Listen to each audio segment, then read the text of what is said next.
Globalisation, as defined by the National Geographic, is the connection of different parts of the world. It results in the expansion of international, cultural, economic and political activities. To put it simply, the aim is as people, ideas and knowledge move more easily around the world, the experiences of people around the world become more similar. Although this is an aim, can it really be a reality?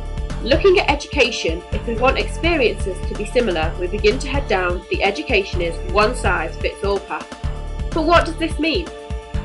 This picture has been plastered over the internet so often it can be overlooked. Although this is aimed at the British education system, imagine each animal is a different country. How can we expect them to compete effectively when we've not taken into consideration situational and circumstantial factors? Looking specifically at comparing India and the United Kingdom, we can see that there is a significant difference in situational factors, such as infant mortality rates,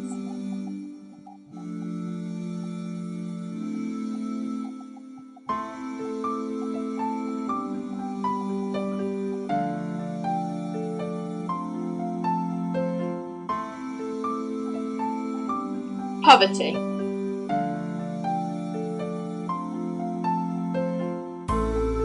healthcare and access to clean water,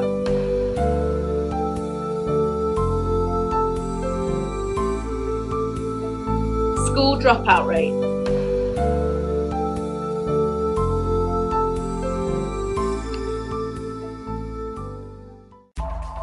From this, we can see that India is different to the UK in many ways, and an education system that suits the UK is unlikely to meet the needs of a society that is radically different. Anglicising India by bolting on a school system that served the West was never going to do India many favours, as has been proved over time. So let's go back in time and look at the UK. The first national education system was developed and implemented in the 1800s during the Industrial Revolution because the factories needed literate and numerate workers. Education was there to meet the needs of a developing society. The aim was to prepare students for opportunities, responsibilities and experiences of adult life. Education was there to give equal opportunities to all children.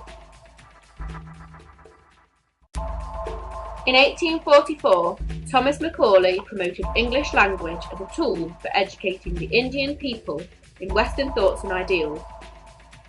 English became the official language, and it was declared that people having knowledge of English would be preferred for public employment. The spread of Western education in India met the need for low-ranking, English-knowing Indian clerks, in creating a class that was Indian in blood and colour, but English in tastes, opinions, morals and intellect, with the expectation of Western education reconciling the people of India to British rule.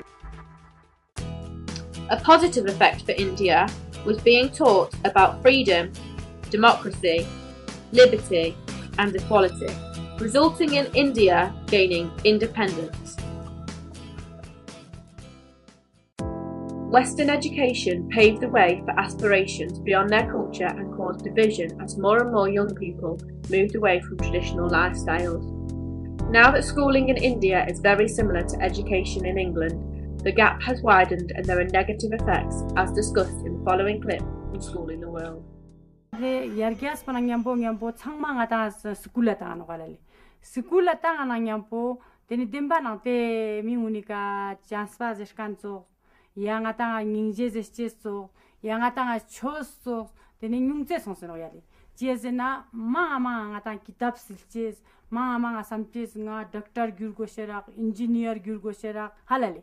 Tebo samches mini te atanga chitsok sina michik na chiga atanga yato choches nang roh choches nang teni de ningje choches po nyunga chenso. We've just heard how Westernisation and schooling have started a decline in upholding and teaching values such as kindness and compassion, and instead shifted focus to career aspirations. This begs the question, how do we keep culture alive?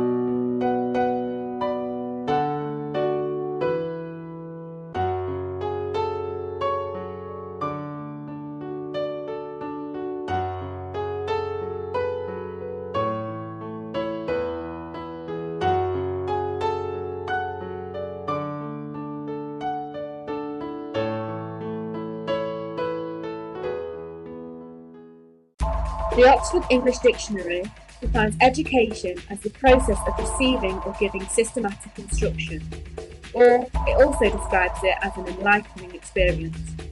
It defines schooling as teaching given or received, especially in a school. It's the act of teaching education. What we need to realise is that education and schooling are not the same thing.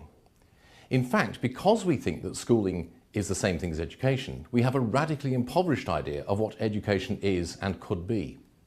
Why, for example, do we assume that education should only take place at one stage of a person's life? Education is something that can take place at any stage in someone's life, and indeed should do.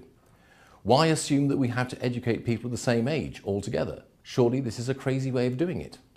Why do we have to deliver education in the highly structured and formalised way that schools require us to do it in? Education is something which will be central to most people's lives. What we need to do is to get away from the idea that schools are the only way in which we can deliver education.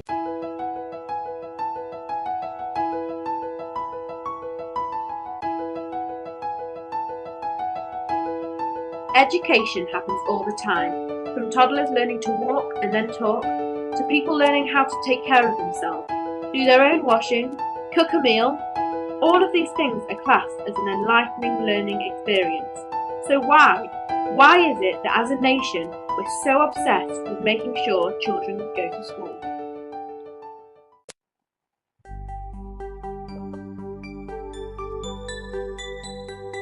As mentioned previously, there is a 49% dropout rate in school. Two common reasons for this are the need to support their families and because they have no interest in studying. So how do we address this?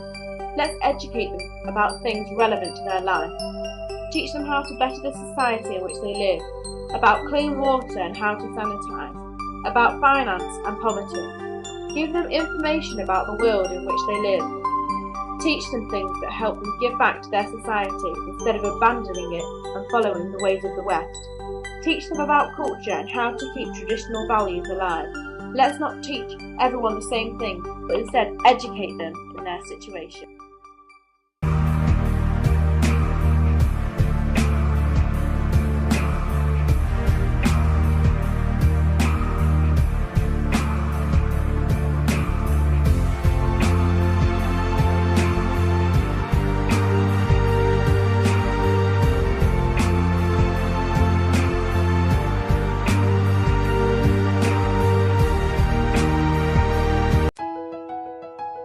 So where do we go from here? Let's not have history repeat itself, but instead, let's teach children about their community. Teach them to be proud of and celebrate cultural diversity. Teach them to embrace culture, values, and traditions. Let's meet them where they're at, giving them opportunities to learn what appeals to them, what is relevant to them.